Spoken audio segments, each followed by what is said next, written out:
July 17, 1955, Anaheim, California. Walt Disney opens the gates of Disneyland for the first time. A single ticket costs $1. Inside, rides cost extra, 10 to 35 cents each. It seems like a small operation. It is not. By the 1980s, Disney executives realize something. The rides themselves barely turn a profit. The real money sits somewhere else. It sits in the gate, in every guest who pays to walk through the door before spending another cent. Then it sits in the land itself. Disney does not just build parks, it buys thousands of acres around them. In Florida, the company quietly purchases 27,000 acres, land nobody else can develop. Land that becomes hotels, golf courses, and shopping districts. Because of this, a guest who comes for the rides ends up staying for a week. They sleep in a Disney hotel. They eat at a Disney restaurant. They buy a stuffed animal made under a Disney license. Every dollar spent inside the gate returns to the same company, again and again. Universal follows a different model. It leans on intellectual property it already owns and property it licenses from others.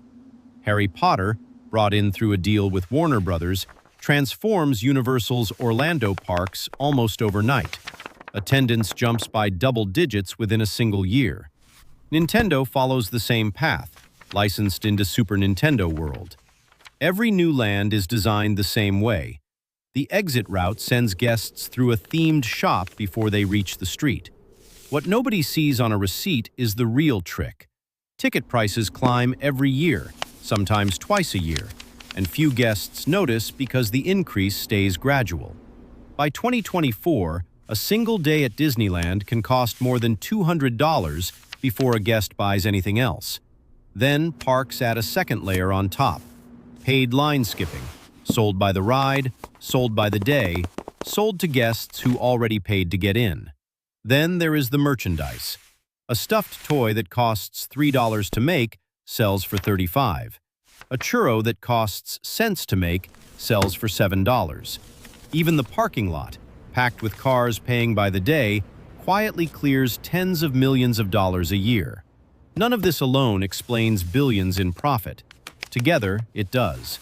The rides pull people through the gate. The land keeps them close. The characters keep them coming back. The small daily purchases, repeated by millions of guests, add up to something enormous. In 2023, Disney's theme park division alone reports more than $9 billion in operating income. Universal's parks post billions more. Two companies, one formula, built on a gate nobody leaves empty-handed. If this surprised you, welcome to the Curious Empire. Subscribe for more stories the world hides in plain sight.